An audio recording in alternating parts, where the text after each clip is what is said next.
Hey, Here we are. everybody. Yeah, this is our kind of our Oscar hangover show. 40 years ago, Milos Forman's Amadeus won 8 Oscars, including Best Picture. And we're going to talk about it tonight. It's kind of a weird thing that we're going back 4 decades to talk about a movie, but there's a reason, of course. A, I'd never seen this movie before, so this was a great opportunity to watch it. And B, of course, there is a brand new stinking 4K of it out, which I got to experience. There's like 2 extras on it, one of which is a new making of documentary, which I watched part of. The most fascinating part is that Jeffrey Jones is featured heavily in it, and wow. Anyhow, he was in every Milos Forman movie, I think. Yeah, it's not so much that, it's the idea of like him being interviewed. Well, I think this was cobbled we know of together him from now. some archival interviews, but Right. from like within the recent past, certainly more recent than I would have thought. So it was quite an eyebrow raising experience seeing him on the screen again. But so we're going to talk about Amadeus. This is one of those pantheon films that, much like Singin' in the Rain, North by Northwest, and RRR, go in the category of, I'm not serious when I say this, but they're the kind of movies where I watch them and I wonder why people kept making movies after these movies came out, because it's like, this is pinnacle. There's nothing else left to say. It's hyperbole, but I felt it, deep in my soul. And I feel you guys deep in my soul, my friends, my colleagues, my Earth's mightiest critics, David Fowley of Keeping It Real and Jeff York of The Establishing Shot and Pipeline Artist. Welcome, gentlemen. How you doing on this weirdly frigid, started off as a beautiful sunny day, Wednesday? Doing all right. Good. Doing well. Great to be here with you, and love that we're talking about one of my favorite movies of the 80s. Now, let's talk about that, Jeff, because I don't know if there's a qualifier there or if you're just placing it in, it's one of my favorite decade. movies, but I mean, definitely of the 80s for sure. A top 10 of the 80s, I think. Not sure it'd be top 10 of all time, but it's up there. All right. Whenever people say that, I always have in my mind, should they be top movies of the 80s or they should be top movies set in the 80s? But that's another thing. Oh, that's a mind pretzel we don't have time to get into tonight, because we're going to talk about Amadeus. I'm glad I mentioned myself North by Northwest, another movie that we talked about in recent memory on this show. Another film that I didn't realize was funny. I always kind of kept Amadeus at arm's length because I thought it was a stuffy period drama, not really putting that Milos Forman connection, to it. And just, it was kind of magical, realizing the kind of the dark and not so dark humor that's all throughout this movie, in addition to the drama. Also not realizing that it's told from the perspective of the man who claims at the beginning of the film to have murdered the person that the movie is about. So we're talking about Antonio Salieri, played by Oscar winner F. Murray Abraham, who in the 1984 Academy Awards, or I guess 85 awards for 84, was in the same category against Tom Hulce, who played Mozart. And this is something I found from watching the documentary. I saw one of the audition call sheets. Sam Waterston was also, he auditioned for this movie. Apparently everybody in Hollywood at the time had, and Waterston was also in that best actor category for, Killing Fields. Killing Fields, yeah. So yeah, just all these fascinating little connections. But the movie opens with Salieri attempting to take himself out, and he's carted into a hospital and an asylum, and he ends up giving confession to a priest, which is the bookend to this movie about going back through his life and how he intersected with Mozart. And Salieri was a composer in his own right, and he had some mild renown. They heard about this kid Mozart, who is a genuine genius, composing all these beautiful pieces of music starting at age 4, and everybody adored him. And he finally gets to meet this guy, and he's not at all what he thought he would be. And that blossoms into the admiration, blossoms into jealousy, and then hatred, and then murderous hatred, culminating in a climax that I didn't quite see coming and I wasn't ready for, and an ending that I definitely that is not the big glossy Hollywood ending that people might expect nowadays. So gentlemen, let's talk about your experiences with Amadeus, because mine happened over the weekend, but I'm curious to see y'all, if you experienced this when it came out or caught up with it later. Tell me about Amadeus. Jeff, Mr. This is one of my biggest movies of the 80s and possibly of all time, maybe. Tell me about your experience with Amadeus. Well, I always have this sort of wonderful advantage of seeing a lot of these movies as an adult in the actual period they open, when you youngsters were barely, out of your knickers. But this was still fairly young for me. I was just, I think, a year out of college. And I thought it was terrific. I mean, I'd seen the play in 81 on Broadway with Ian McKellen, Tim Curry, and Jane Seymour. Wow. And it was terrific. And it was great on stage, and it was interesting. I knew there was going to be a little bit different walking into it, just because, well, first of all, it's a movie, and you're going to be able to have all the grandeur of sets, and they shot it in some wonderful locations, including the Opera House. But the big buzz going into it, that everybody was sort of collectively holding their breath on, is that Milos Forman decided to not go with the Broadway cast, including Sir Ian McKellen, who won a Tony Award for playing Salieri, but with an American cast, essentially, and sort of a mix of other sort of people in the supporting parts. And more than that, even, he went with virtual unknowns. I mean, Tom Hulce was known by some people in my age group as Pinto from the movie Animal House in '78. But F. Murray Abraham was a sort of a workman-like actor. I mean, he had done some good work in movies and television. He was also very prominently featured as one of the Fruit of the Loom guys for many years in those commercials. That's right. So people couldn't believe that he had been cast in this. But F. Murray Abraham actually had a very extensive theater background, had done a lot of terrific work. He was in, famously, as you remember, in Scarface a few years earlier from this, and was very good in that, and kind of creepy and scary. And he had that look. He had that look that could be sinister and kind of dark, and that's what Forman wanted in him. And he knew that he had a theater background, but he wanted people to not really know anything about these characters going in or have any preconceptions of them, because the play itself is kind of is about not having preconceptions. You think Mozart's going to be this wonderful, all-around, incredible person because he's a genius at music, and he's actually an infantile ass. You think that Salieri, who knows he's modestly talented, has enough ear to understand better music when he hears it, that maybe he's going to be a sympathetic sort, and he sort of is all the way through it, even though he turns against God for spiting him with mediocrity as far as talent goes, where Mozart has the great gift. And, it's surprising. So I think, to your point, Ian, kind of what you said, walking into the weekend wanting to see this, you thought it might be a stuffy drama.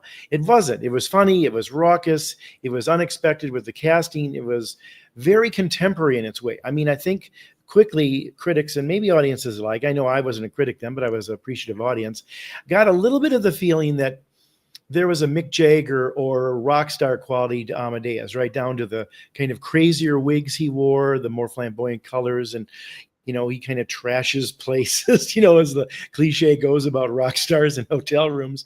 So there was a little bit of that, as like maybe Forman said, this has got to resonate with today's music audiences. So that's what he did. But it worked spectacularly, I thought, and I was wowed from really kind of the moment it began. And especially, you don't even realize it's F. Murray Abraham under all that incredible old age makeup. And it won an Oscar for makeup. It's one of those, just briefly on the makeup, because I made notes about this. Uh-huh. It's one of those uncanny things where you've got an actor who's playing older, and then decades later you get to see what they look like as they're actually older, and it looks uncannily like, I kept being obsessed with the way Salieri would use his hands, especially when he's talking about the jealousy to the priest. He's like clutching and almost like rending his clothes. And looking at the makeup job on the hands with the blue veins kind of popping out, I was like, is that paint? Are they giving the illusion of texture there? Or is that some kind of like a nylon glove or something. I don't know how they're pulling this off, but it's just completely transportive. Even though I was taken out of the movie, it was in the best, kind of way. And briefly on that hair, I kept getting this like Bob Geldof kind of vibe. Yeah, from that's right. him. A little bit of in the that face punk and the hair. movement almost, right? You're very right on that. Yeah. Yeah, kind of that new wave kind of color even. There was, I think he wore little pink pink in and, it. and some of that kind of stuff, which is really wild, but it's like, they're being a little contemporary here. And we'll circle back on that, because there is something about casting Tom Hulce, who is distinctly, there are other American actors in the movie, but I think he's the only one who doesn't affect some kind of a European accent. I want to talk about that with you guys. But David, Yes. tell me about Amadeus and you. Well, we go way back. Yes, we were, the three of us were all alive 40 years ago. It's crazy. I around like 1984, I was probably like 13, yeah. And so I was into more like John Hughes movies and sci-fi and fantasy and a little bit of horror here and there. But I would always watch the Oscars, and I would always watch Siskel and Ebert. And so I would, obviously Amadeus would be on my radar. And then on the radio, around the same year, Falco's Rock Me Amadeus came out. And I don't know, I'd love to know the history of that, because I don't know if that was released to coincide with the popularity of Amadeus, the movie, but it became this huge like earworm on the radio, like, Rock Me Amadeus. And I think like it's weird, like the timing of when this came out, because a lot of studios passed on this movie because like a 3-hour basically biopic on Mozart, told from the lens of a jealous contemporary, they just didn't think it would work. But it's weird how when this came out in 84, it just, I don't know if it was just the momentum or the way it was spun, marketed, it became this like whole cultural thing that was really uncanny. Now, granted, back then, I think, back then, a lot of, Best Picture nominees were limited to 5, like every other category. And I think you had more like, like high-minded, intellectual or art house type films that would make its way to the Best Picture nominees. So for me, in my young cinematic palette, I was always looking for something more. And I didn't see the movie all the way through, but I was very familiar with like clips and everything and the story. So it wasn't until like recently that I saw it in full because of the 4K release, and I haven't seen the director's cut. Apparently, there's like 20 minutes that are debatable whether they're needed, but the theatrical cut is all I really needed.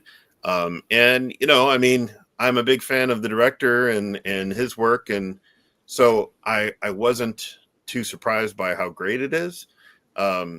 It is interesting, the choices that, I mean, obviously there's, the movie and the story, started out as a play, of course, but the story has its critics as far as historical inaccuracies, but I don't really care about them, because if you're focusing just on the jealousy of a contemporary, composer, that has my interest right there. I mean, that's pretty cool in and of itself, because essentially, and like you said, Ian, it is kind of rare and odd that both of these actors rather, were nominated for Best Actor that year or the next year, and for the same movie, when they're basically sharing the screen. I mean, it's not, neither one of them that could be considered lead. I guess Tom Hulce, because the movie's called Mozart, or I'm sorry, Amadeus.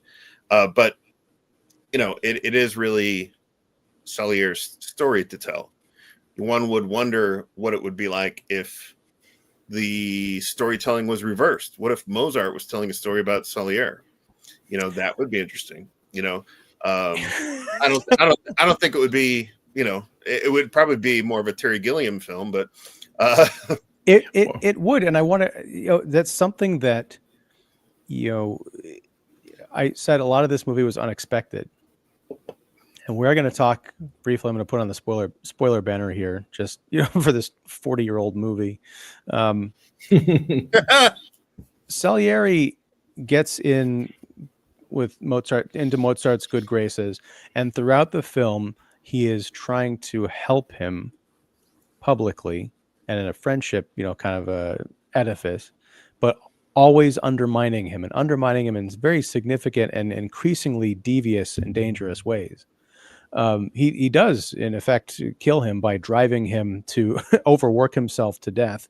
I don't know. I didn't know a whole lot about Mozart, and I still probably don't, because, as you mentioned, David, the movie doesn't have a whole lot of historical accuracy. There's some bits of fact and fiction kind of doing a little dance, but he was not a wealthy man like a lot of artists we see biopics made out of. They're kind of broke and troubled in their lives, and then all the acclaim and fame and fortune comes after their death. It's kind of unique because Mozart was famous in his time, but as his wife Stanzi puts it, he basically has tastes that far exceed anything that they are able to bring in through his work, which is fascinating. But my point about the friendship is, at the end of even at the end of the film, there's never a moment where Mozart kind of snaps out of it and says, wait a second, you've been betraying me. And Salieri doesn't have a big villain monologue like, ha ha ha, I've brought you to ruin and this is what I want. I'm going to steal your work and it's going to be mine, mine, mine. Salieri has those conversations with God. Yeah. And there's a beautiful moment where he burns a crucifix in a fireplace. And I'm like, it's audacious. And it's the ultimate, like, kind of FU to the cosmos, to the creator. And it's just, it's bold, but to the point of what would this movie look like if it were told through Mozart's perspective, at least this incarnation, this version of Mozart, I think it'd be a very happy movie. Like at the end, he'd get up to the pearly gates and like, yeah, I just worked myself to death. My best friend was there by my side the entire time. And then St. Peter leans over the ledger and says, well, actually, at least he did find the joy in the music. I mean, Mozart truly enjoyed his craft and did enjoy the talent that God gave him. So, he at least had that going for him. Well, I think in this incarnation, there's just a fantastic naivety. Yes, he's called infantile, but I would say more like, childlike. And there's actually something that's kind of impressive and about that, because there's the whole approach is kind of subverting our expectations of composers. You don't expect that.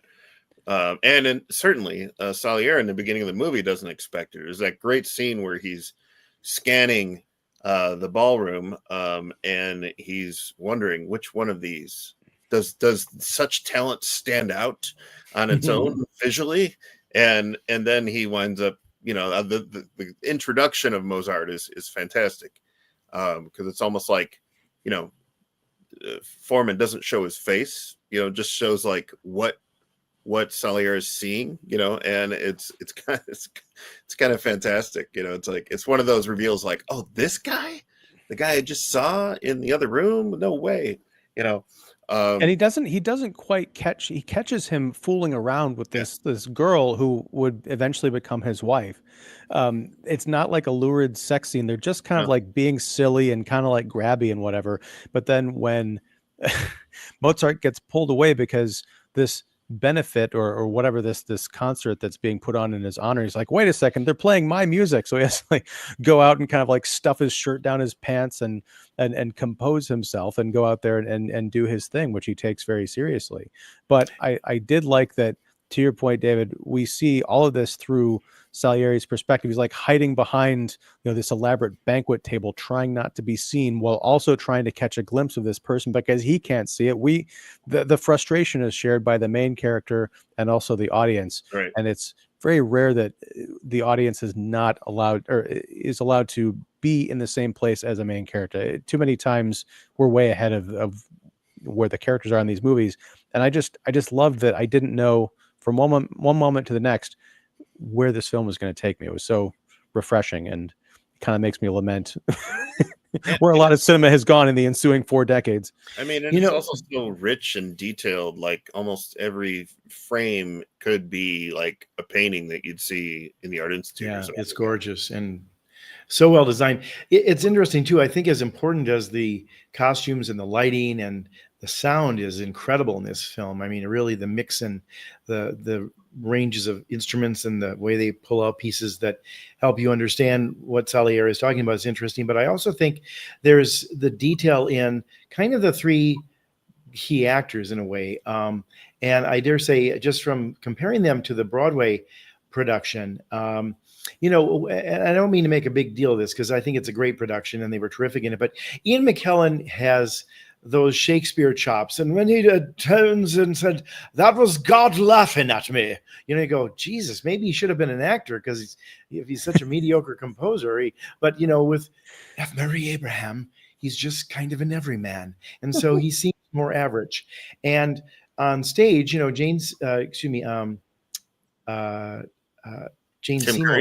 Jane Seymour is very British too, and she's kind of there's an elegance to her.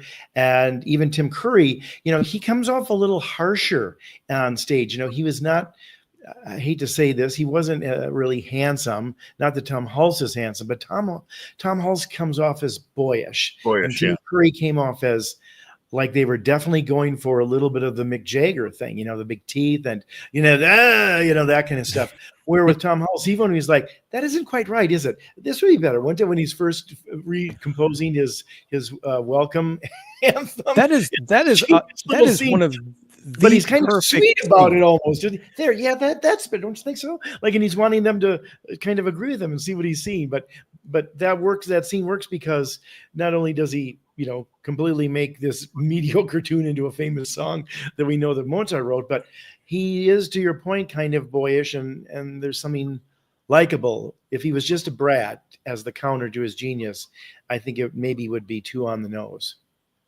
Well, to that point, Jeff, because so Salieri is in the service of the Emperor, the Emperor of Vienna, played by Jeffrey Jones, and he's yes, and he is the court composer. Yeah, he is the court composer, which is his title, but it's also the only thing that anybody really ever calls him. Who is his employers? Court composer. What do you make? What do you think, court composer? Right. I know it's almost like he's like the jingle writer, like these other people are stuffy and picking the operas, and you, the guy we used to write the ditties, what do you say? But there's this beautiful moment where Mozart has been invited to meet with the emperor, and Salieri is very excited about this occasion to kind of meet this person. So he composes this new piece of music. And he's excited to play this as, Mozart Amadeus walks in. Or I'm getting his name all back. Wolfgang Amadeus Mozart. Yes. Or Wolfie. Wolfie and Stanzi. There you go. Yes, that's right. But he is so pleased with himself, this work that he's composed. He hands it to the emperor. The emperor says, "This is great. Do you mind if I play it?" And the look of horror, not on Salieri's face, but on F. Murray Abraham's face. He totally believed it. Yes. He's like, "Wait, you're going to try and play this?" And he does. And he completely butchers it. And as Mozart is making his way to the part where he's going to make his entrance, you can see Salieri giving a music lesson to the emperor. And he's like, he's coming. And when he finally makes his entrance, to your point, Jeff, Mozart sits down and kind of like has a go at the piece and is like, do you want to see the music? And no, I memorized it. And everyone in the court is like, you memorized it? Yeah. Okay. You heard a bad version of this song 10 seconds ago and you've memorized it. And he does. He sits down and he starts playing it. And he's like, it's a little repetitive, a little boring. And then once again, the reaction from F. Murray Abraham is priceless. But what I loved about Tom Hulce's performance here, and you can chalk this up to direction, or maybe it was the way Peter Shaffer wrote the script for his music or the stage play. There's no cheek in Amadeus when he is trying to meld Salieri's rough sketch into something beautiful. You're right. He's like, yeah, wouldn't that be better? Instead of like, come on, wouldn't this be better? I'm sniffing my own farts here. I'm making this into gold. It's genuine enthusiasm and the joy of discovery, and we're watching that discovery happen on screen. And Salier's like both impressed and incensed by it. It's like, I mean, he sees the miraculous talent that he has, but he's also just, again, it's like just another person that's seeing through him, and I mean, I think both performances, in a way, subvert our expectations, because, like you said before, it's like there's no monologue at the end of the movie with Abraham's character just like, and I did this all because of you. I mean, he's what we pick up is what he's internally carrying throughout the movie, and just by his body language and some of the looks, when you take that scene that we just described, and then the other scene where it's more of like that costume ball thing, and he's at the piano, and Mozart's at the piano, and everybody's like throwing out, hey, do this, do Handel, do this, do that, and then so Salieri is like, do Salieri, he's like, oh, okay, and then he totally makes fun of him, and even like lifts up his tails and farts, and like that. When you compare those two scenes, it's just like, Well, it's also, the problem is that I think for Salieri and for us is that Mozart's talent is so undeniable. I mean, I don't know if this is apocryphal or if this actually happened, but during that scene at the ball, Mozart is at the piano and he actually turns and plays it upside down and backwards. And Hulce actually did that. Yeah, it's crazy. Well, it's funny too, because I think in some respects that was also the time of John McEnroe and some of the young TV stars who started to have trouble.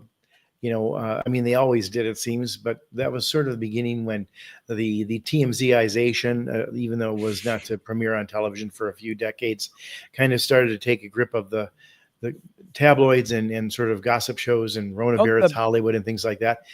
Brat Pack, Jeff. This is that's right. This is right around the Brat Pack, right? So I think it was a very shrewd decision on Forman's part to make it accessible like that. To your point, David, I think there weren't a lot of epics being done at this point, and really the last sort of epic that kind of stood out in kind of a way with awards and maybe even audience was a few scant short years later with The Last Emperor, which I don't think was as big a hit, but it was a big epic, and I think it won 7 or 8 Oscars as well. You might even say like Reds or yeah, and those were before this. So you're right. I mean, those are the last of sort of that breed of those kind of films.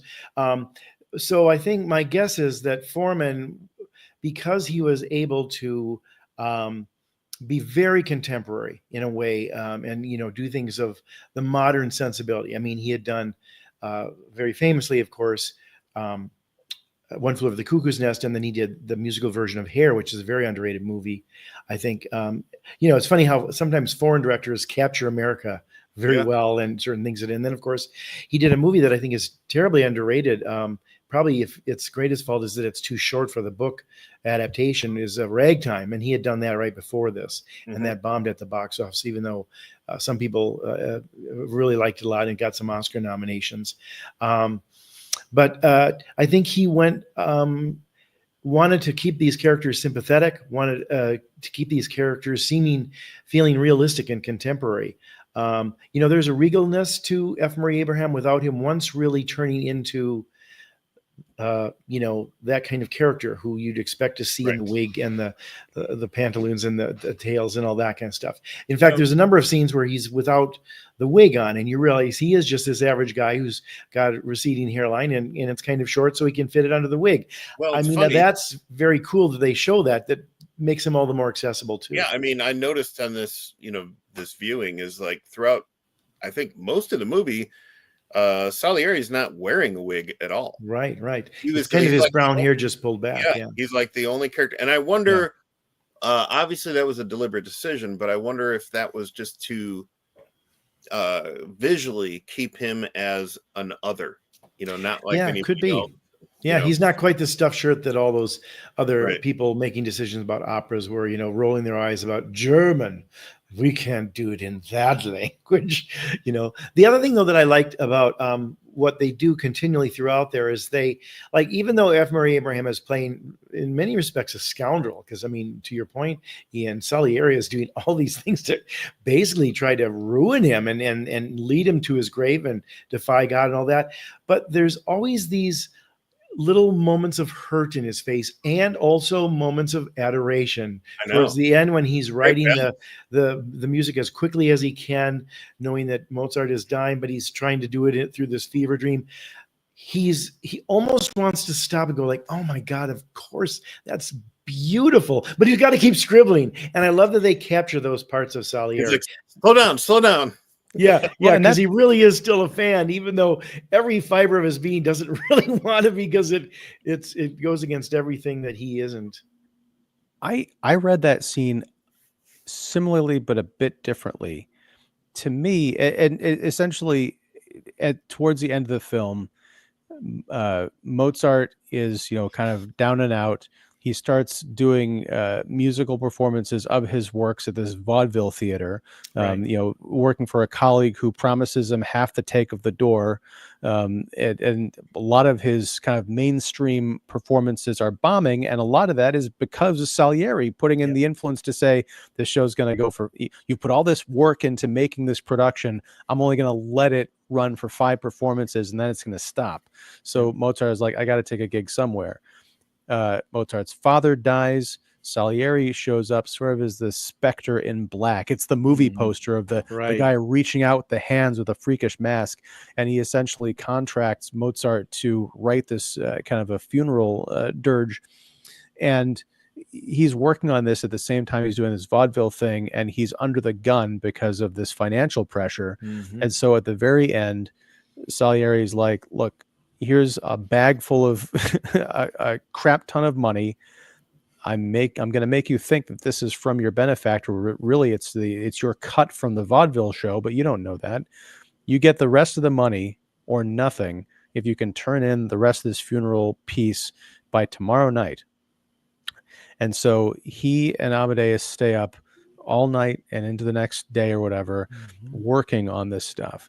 Now, I didn't take it so much as admiration, although I'm sure there was some there.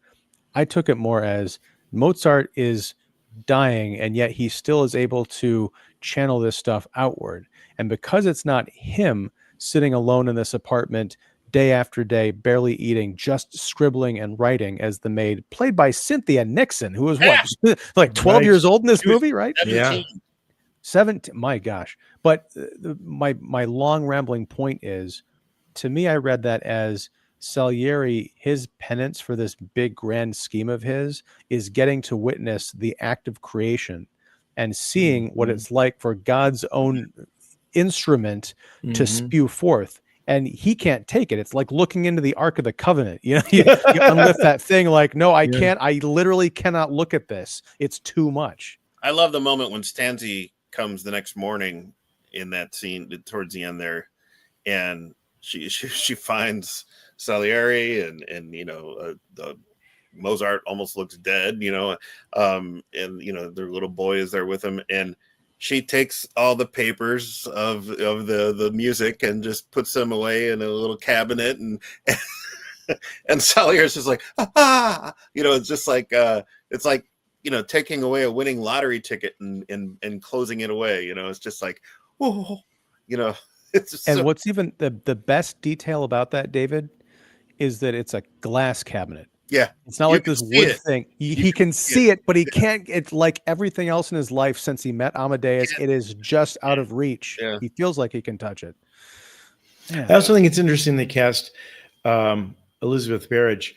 She looks very childlike in it, which I think plays well with him because they are immature. They are almost like teenagers in a way towards the disapproving parents. Yeah. And even Jeffrey Jones is very, authoritative and sort of, well that's yeah. it. I thought you were There going to it say is. he's There it childlike is. too, but that's a whole different conversation. He wanted them more in his courtroom every day and night. Meg Tilly was originally going to play that role, but she injured herself. Yeah. She like twisted a tendon. tendon or something and could not walk. So Elizabeth Berridge was a almost last minute replacement in a way. But she was also cast very young. If you remember, Meg Tilly's screen persona was very sort of innocent and willowy, sort of in a little bit of childlike naivete. She was an Academy Award nominee for Agnes of God, which was kind of that type of persona writ large as an innocent nun who finds herself pregnant and maybe out of divine intervention or whatever.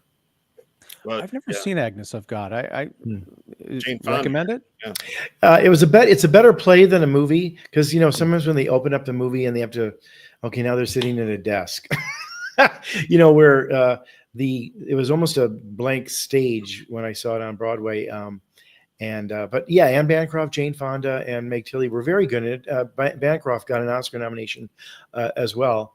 But on stage it was Ashley.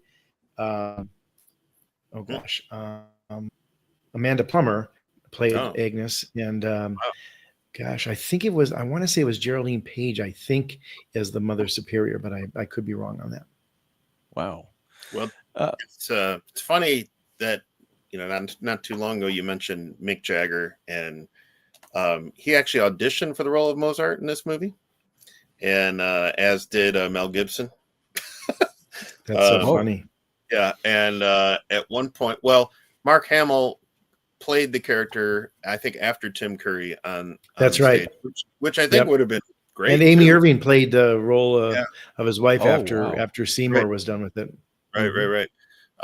So I would almost love to see a revival stage production of this. That would be great.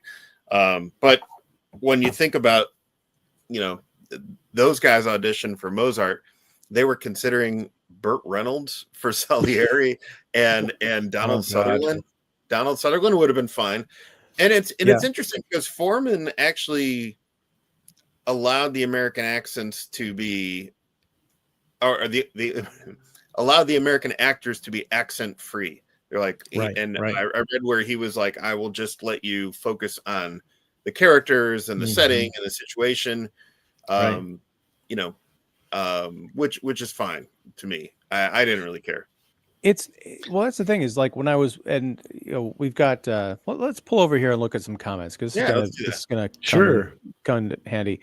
Exa Music, thank you for joining, says, and the principal from Ferris Bueller's Day Off. Yes, that's Mr. Jeffrey Jones. That's right. Also, no, Mozart's wife in the movie doesn't affect any kind of non-American accent. Right. Now, I'd have to go back and watch it again. That may be true, and I don't doubt it.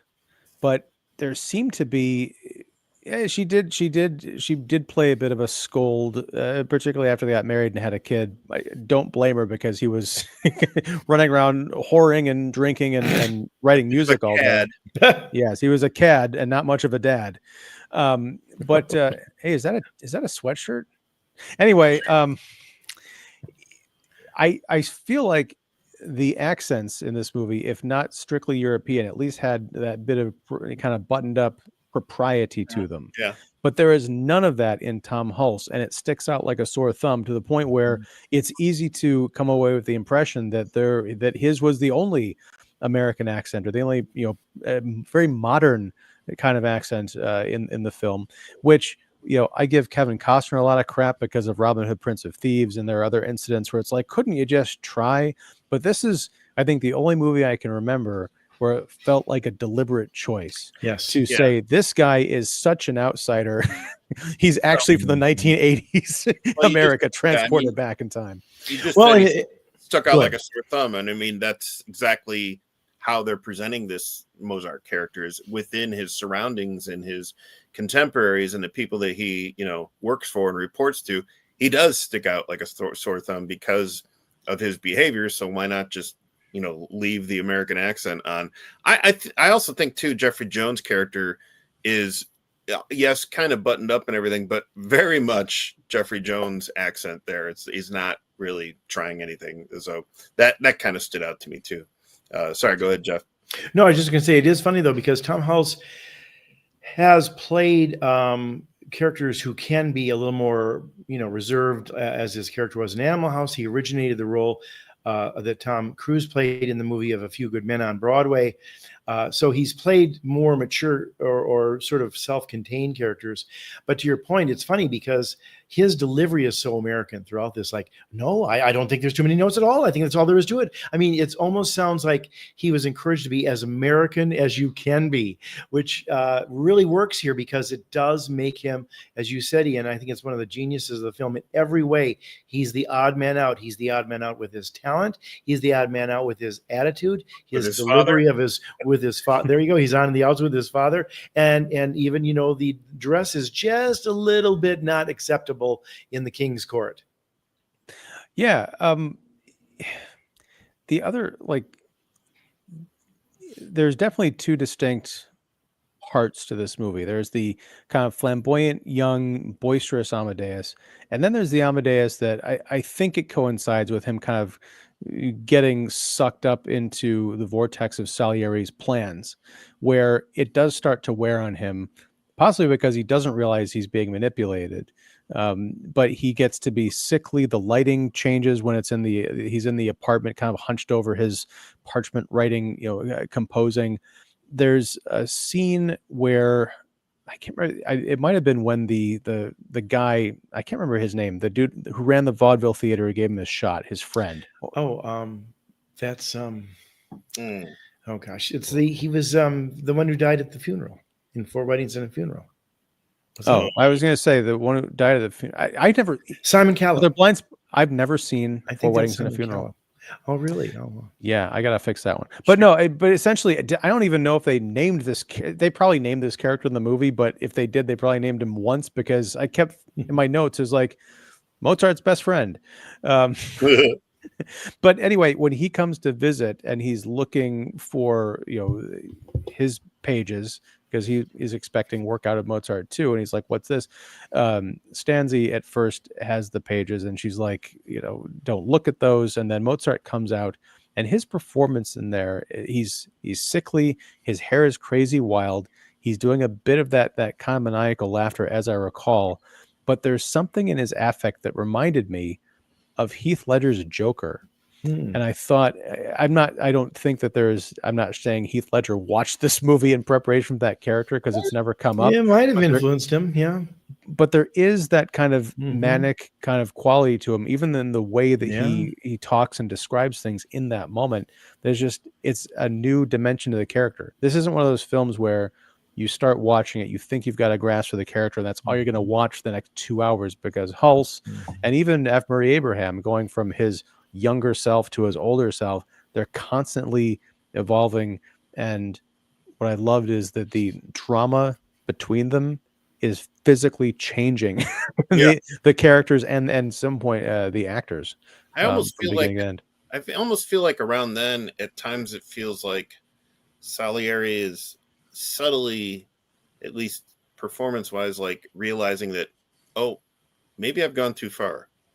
And that, that's why he's going in the beginning of the movie. That's why he's going mad and wants to kill himself, because he feels responsible for Mozart's death. And so it's kind of fascinating, the trajectory of both of these characters as the movie unfolds. I mean, it's the music's fantastic in this movie, obviously, but I think most impressive just how the characterization unfolds for each of them.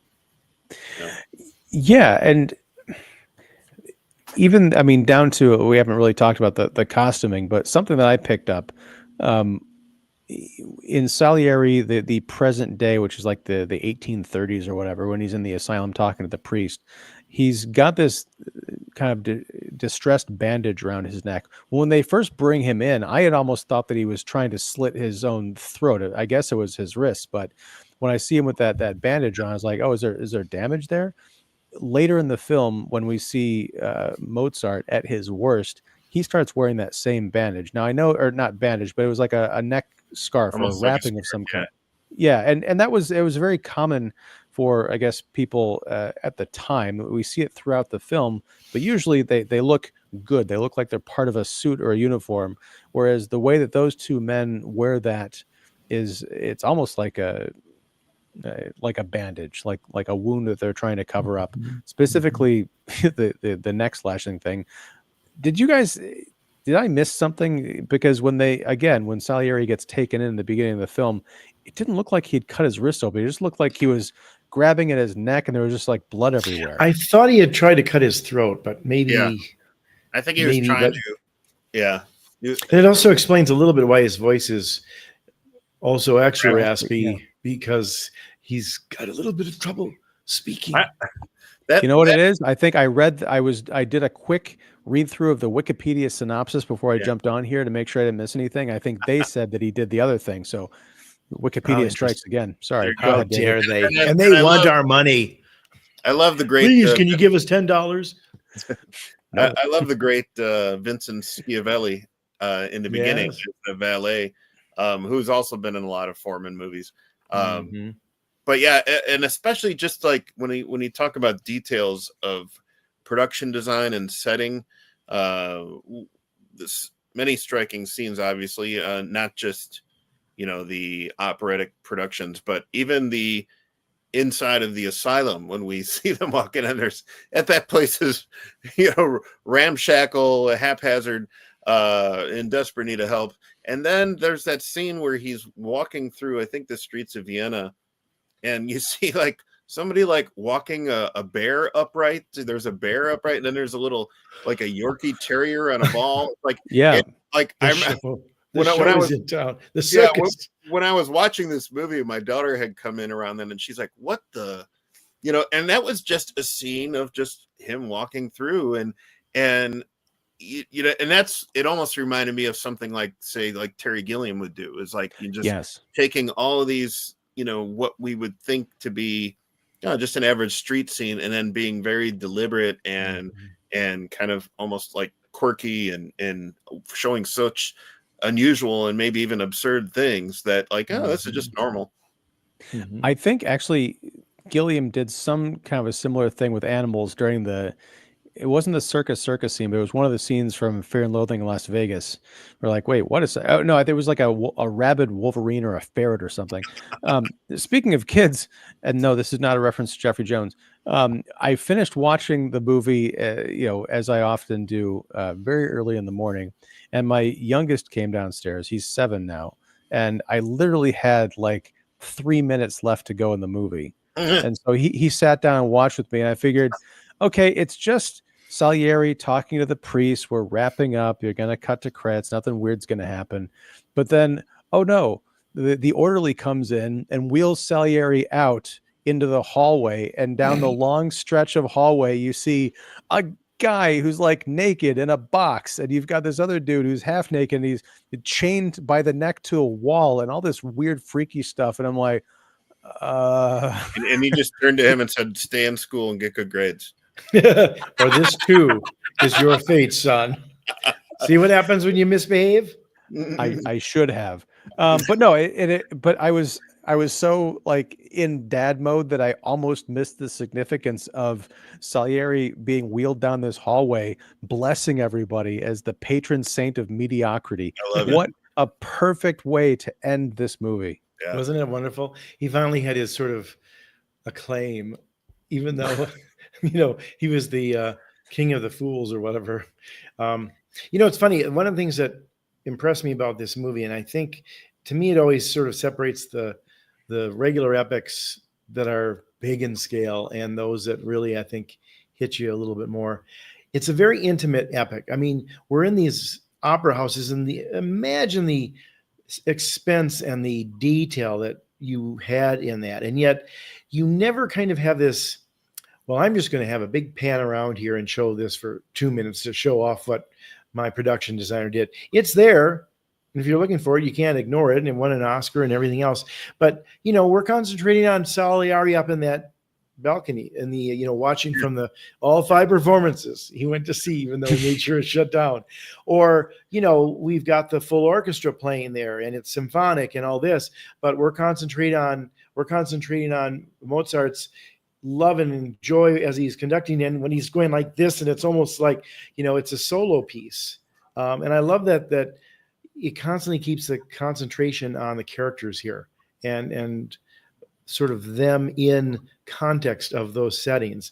Yeah, it's gorgeous and glamorous, and this is whatever, posh and sumptuous, but the characters fill the screen. Most of that is background. Yeah. Yeah, and the great gripping moments of drama aren't in those music halls, but they're kind of backstage and the kind of the palace intrigue. One of my favorite scenes is when the emperor has a 13-year-old niece, and they're out riding in the country, and Salieri is with them, and he's like, I want my niece to learn classical music, and I need a composer. And Salieri is like, oh, I would be honored. And he says, no, she would like to learn from Mozart. And again, that gets another one of those looks. And they decide, in order to be fair, they're going to hold auditions for this role. And Mozart is of course indignant about the whole thing. And there's a scene where Stanzi, his wife, in secret comes to meet with Salieri because Salieri is on the committee to determine who's going to be the tutor. Right. And she brings this giant black portfolio full of original pages of works that no one has seen before. And he's like, wait a second, no one's seen these before? And you get the feeling that he's going to try and steal them or something like that and take them for his own, rip off Mozart. But he starts reading them. And then he realizes that this just all came out of his head as perfectly formed music. There are no notes. There are no revisions. It's not a second draft. Right. But it's just the reaction of F. Murray Abraham. I've never seen like page turning be so tragic and erotic. You get the feeling like this guy is like, I don't know what to do with this. Yeah. I'm in love and I'm in hate, and I can't believe this genius. I'm actually, again, kind of mirroring the scene at the end where he's transcribing God's melodies. He's like, I can't, this fire hose is too big. And it's great too, even for the uninitiated into classical music, you get a sense of it because the sound editing in that is, you get a little bit of this music and some of it's recognizable and some of it isn't, but he's just reading 4 or maybe 20 bars and that's enough. And he's just like, yeah. And then he's like, goes to another one. And then that music supersedes the other stuff. And it's really a wonderful blending of stuff, but it's almost cacophony that overwhelms Salieri to the point where he almost collapses because of it's just it's like, almost like he's touching God right there, and he can't he understands it, but he maybe doesn't think he's worthy of it, but he's so glad that he is. I mean, it's like an expert chef like smelling something new for the first time before they even taste it, right. It's like, whoa.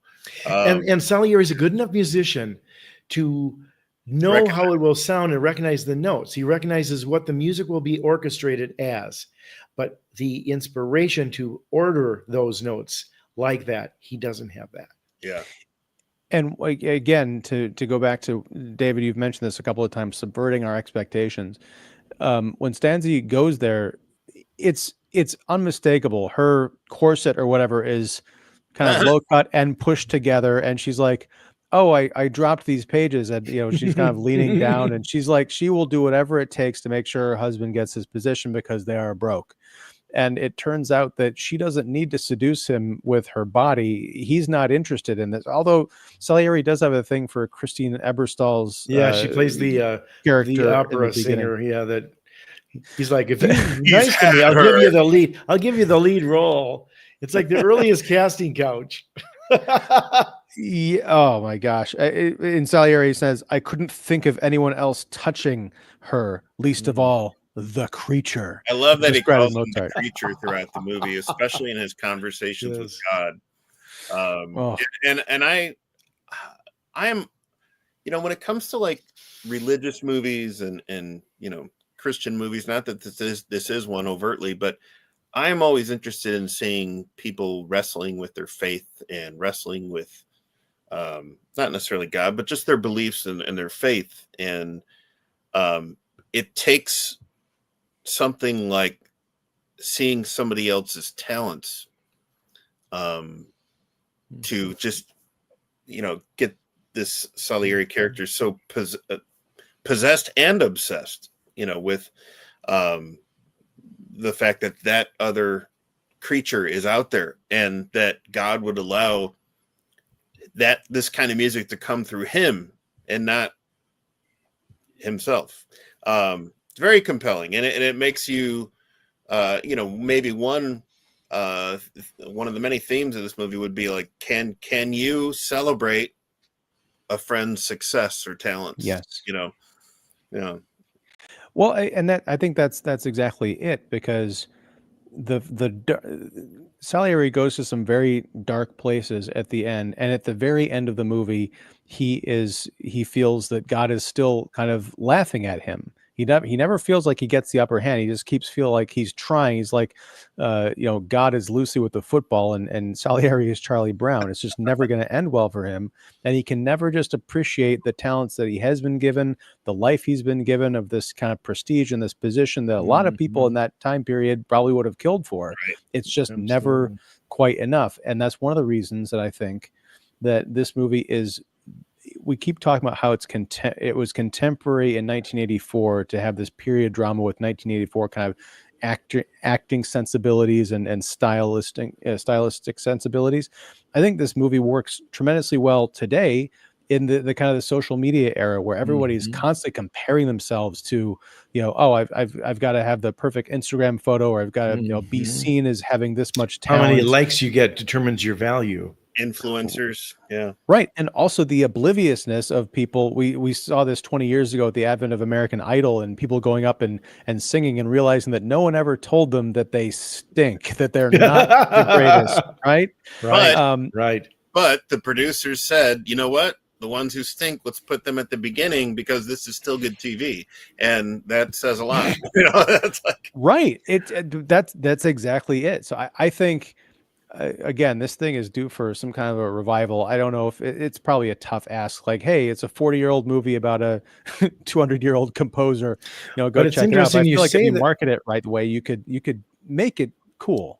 But what you just said, Ian, is very interesting, because I think it would certainly point to a theatrical revival on the West End or Broadway, in the sense that you read these things through these new lenses, and with social media and pop stars and these young people becoming multimillionaires at 20, and are they even talented, or are they really winning it for some fashion reasons or circumstances and stuff like that? I mean, it's always funny whenever you see people who are young and successful, they oftentimes have a very, very hardworking benefactor to help them in that position, because industry and showbiz and all that generally doesn't work in your favor, even if you're talented. It takes a little bit more than just talent. It takes timing and the right person to sort of put you up to and present you in the light.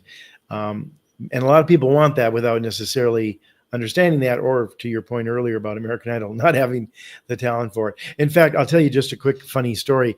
In the world of advertising, about 10 years, we did a study of teenagers, because a number of clients that I had were teenage-oriented things like candy and things that they're interested in. And they found that most of the teenagers that we interviewed thought they were going to be famous. They seriously thought that was their trajectory in life. Well, what do you want to do? Well, I think I'm going to be famous. I'm going to do this or that. And well, don't you want to just be a good, I don't know, whatever, teacher, bus driver, ad copywriter, whatever the heck it is. No, I'm going to be famous first. And I'm not sure how I'm going to get there, but I'll find a way to do it, because that's what I want to be. Is I want to be famous. And they were very, very confident about that. In fact, there was that famous thing where I think it was in one of the Michael Moore documentaries where they talked about kids, and they we're showing how teenagers fall behind in almost everything. You know, we're not quite as at the top of science and math and some of those things now, but God darn it, American kids are top of the class when it comes to confidence. Like they think they're going to be it, baby. Oh boy. Just give me the right TikTok vehicle and I'll get a million hits of a talk. Well, and that's another dimension I think that this movie unwittingly captures the future of, is this idea of the older generation not quite getting the younger generation, and not just the resentment of the talent, but also that old saw about, youth is wasted on the young. The idea of like Salieri is constantly thinking, you can just see it, man, if I had that talent, I would compose myself in a more dignified manner. I'd be worthy of those gifts. This I'm an adult, I have culture, and this guy's he's a punk. And I think there's a lot of that still kind of going on today. Let's pull over for this last batch of comments, and then we're gonna get out of here. Oh, she was my least favorite character in the film. That's Stanzi. Thanks you, Exa Music. She's probably my least favorite character in the film too, but also because I think she is one of the least well served as far as being a character. I mean, this movie is about this love, mostly hate relationship between Salieri and Mozart, and she is very much a character of the plot.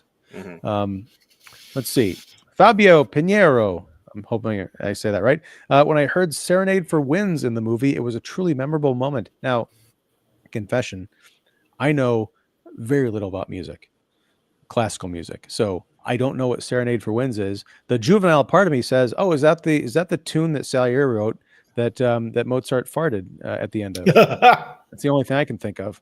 I know, David, that's the exact reaction I was hoping for. And finally, Joaquin Leone says Salieri is the coyote and Mozart is the roadrunner. Pretty much. It's pretty funny. Although I feel like, yes.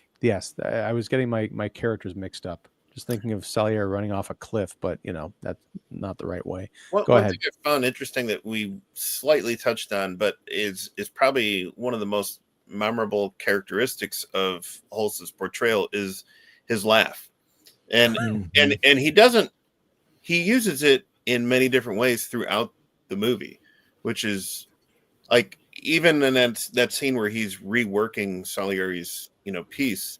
There's he has a little bit of the laugh there, but it's almost like he's laughing at like, oh, this is great, and then obviously we first hear the laugh when he's romping around under the piano with Stanzi, and it's funny because it's not like if you watched like say like an Oscar clip, out of context, you'd be like, what's this guy doing? It's like it's almost like overacting in a way, but it's not. It's all part of his character, and it's almost comes across to me almost like a tick, I found it at first I found it like very funny and entertaining, but then it just became part of his persona. And I think there's a couple different writings about how Hulce came up with that. Some one interview with Hulce said he only really found that laugh once he started drinking a bottle of whiskey, and and the other thing was like he was kind of imitating a past director that he had worked with, but he didn't want to name who it was. But it's interesting how those things like stand out. I don't know how you guys felt about the laugh. Sorry, go ahead, Jeff. No, I was gonna say I liked it. I think it works. I think it again is him not knowing propriety. You don't laugh that loud amongst these reserved people. But I think you actually bring up a very interesting point is, the way that Mozart is in this begs the question if he may have been on the spectrum, at least as, they want to dismiss him as just this riotous infantile brat. And he might have very, very possibly been, bipolar or had some sort of, autism or something like that to him that we don't know. I mean, they didn't really properly start diagnosing psychological ailments until well after the 40s in this country. And sometimes a little bit in Europe before that with the really extreme evidences of psychosis. But it took a long time for people to understand the nuances of all that. And I mean, your point about the last scenes, Ian, of the sanitarium, back in that period, you could be put there for being temperamental, for having too much of a period, for having a stutter, for having like eye twitch, anything that they couldn't really categorize and didn't know what quite to do with, and they figured it was some sort of neurological ailment or some flaw in your persona. You could easily be put away, and oftentimes were, and a lot of times it was something that could have been calmed with a certain amount of diet or medication, but if they didn't understand it, they threw their hands up and said, well, we'll just build another hospital and found another wing for these milder cases, but they're still nuts. That's kind of how they disregarded all those people. Yeah. Well, speaking of nuts, I want to go back to the Joker thing, because David, that was one of the things that solidified that kind of Heath Ledger comparison. Yeah. Well, it's that scene specifically in The Dark Knight where I can't believe I'm saying this. Batman is interrogating the Joker. Hey, we talked about the Coyote and Roadrunner. Oh, right. And Mark isn't here. Yeah. The DC shill. He's going to be so proud of you, Ian. But it's the interrogation scene. Oh, right. I'm here, guys. I'm watching. No, but the bit where Batman is interrogating the Joker in the police station, that kind of the white table and everything, and Batman's like, you keep trying to kill me, and then Ledger's Joker like breaks out into this like a whooping cackle, like I'm not trying to kill you, and but the rest of his performance, I think he does it one other time in the film that I can really remember. It's more like a growling, kind of a malicious laugh. Whereas he kind of almost breaks that a couple of times and turns into this like manic cartoon character. Mm-hmm. And I saw that, or I heard that, I recognize that in a bit of what Tom Hulce was doing. Yeah. So I don't know, any closing thoughts on Amadeus? Well, they don't make him like they used to. I don't know if you can make this movie today. I think they'd screw it up. I mean, and they did screw it up. They did a similar thing with Phantom of the Opera 20 years later, and it was not good. I don't know. And they didn't get the right singers and all that kind of stuff. Wait, did you say talk to Bradley Cooper? Wait, have you heard something, or is this... No. I'm just saying I couldn't help but think of Maestro while I was watching this, and think about like the difference to me between there's a lot of differences between Maestro and Amadeus, but like, I felt like in Maestro we didn't really see the brilliance, of the character, of actually creating and composing. You're right. We saw him as a conductor. Yeah, we did, and I think that's kind of imperative if you're going to focus on such a creative character, that you kind of need to show that. Well, it's kind of interesting because I think Maestro was about the love story, in all fairness, but the character of Bernstein is so much more interesting than she is, that you want to see the movie where, how did he sit down and write West Side Story with Stephen Sondheim? That would have been a much more interesting movie. Right. Well, the one thing I'll leave on, and I'm going to put a link to it down in the description. I can't play it, of course, because we're live and also probably copyright stuff, but I did watch the clip. David, did you post this in our the Oscars acceptance? I did. From 1985 of F. Murray Abraham winning Best Actor, and folks, watch it. It's a 5-minute clip because they go through all the nominees and they have the speech, but the speech is very short. But damn it, it is so touching, because when F. Murray Abraham gets up there, it's a very brief speech, but one of the things he says, I'm going to butcher it, but essentially the only thing that would make it better is if he were able to share the stage with Tom Hulce. And they cut back to Tom Hulce, and he is like crying and laughing, and you just get the feel like he's so there for his friend, and his friend from the stage is so there for him.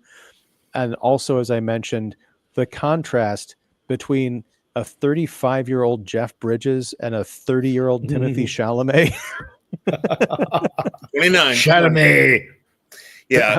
Wait, how old? 29. Chalamet's 29. Yeah. Okay. I mean, Well, it's also crazy too when you think that, like, I think in real life, Salieri was only like maybe 9 years older than Mozart. And here, there's a He's like 39 years older than yeah. I mean, it's like he's 46 here. And heck, F. Murray Abraham's still alive, folks. It's awesome. When I was getting ready for this thing, I too, like David, remembered, this is one of those years where they had 2 lead actors in the same category. If that was done today, they'd put Hulce in supporting because they want to get both of them. Totally. They did that with Ariana Grande. She's a co-lead. Well, or Zoe Saldana had a bigger part, and she's in supporting because they want to put them where they can win, or they want to split them up. But I will say this: in that period, for a while there were lots of double nominees for movies: Thelma and Louise, Network, Amadeus, The Turning Point. It wasn't that on the Kiss of the Spider Woman. No, that's wrong. He did. That was the Golden Globe. I think they both got nominated, but not at the Oscars. But anyway, you would find 2 actors a lot of times up for this in the same category: William Holden and Peter Finch for Network, or Susan Sarandon and Gina Davis for Thelma and Louise. Hulce and Abramson here, but it doesn't happen very often anymore because the PR machines have gotten a little tricky about, like, we could win lead and supporting if we split them up. Right. The last thing I'll say, because I thought about this, F. Murray Abraham has a very distinct look, and he reminded me a bit of James Woods. And I thought, bad skin, the early 19, the bad skin, kind of shifty looking, troubled actor. Yes, that was definitely a person who played as many villains as good guys in his career. Yeah. All right. Well, on that note, I think the theater lights are coming up. We're going to exit stage left. How many more metaphors can I throw out here? Terribly. But I am your conductor for the evening. I'm going to stop. I'm Ian Simmons of Kicking the Seat. I'm ecstatic to have welcomed Jeff York of The Establishing Shot and Pipeline Artists, and David Fowley of Keeping It Real. Thanks, guys, for hanging out, talking about this movie. I'm glad we're all on the same page because I adore this film. I'm scared of watching the director's cut. I don't know if I ever will, because to me, this movie is just about perfection. Yeah. And I Leave don't it know as it is. Exactly. Is it now just the more 4K filler? has the director's cut, right? Yeah. No, it's just the theatrical. Oh, yeah. So that might tell you something. I don't know. Yeah. Probably. I think you can rent I sometimes wonder if the director's cut is is just a conceit to sell it the DVD again, because most of the time, I think directors are pretty shrewd about, I can cut 10 minutes out of this. No, if this were directed by Ridley Scott, the 4K'd have both. But that's right. That's true.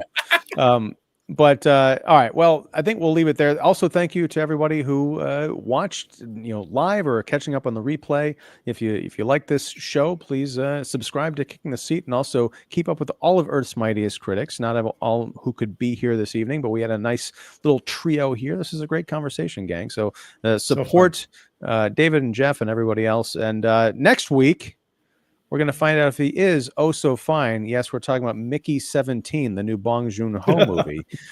Yes, I did just make that joke. Haven't decided what day that's going to be, but it'll be the middle of the week at some point somehow. So join us back here then.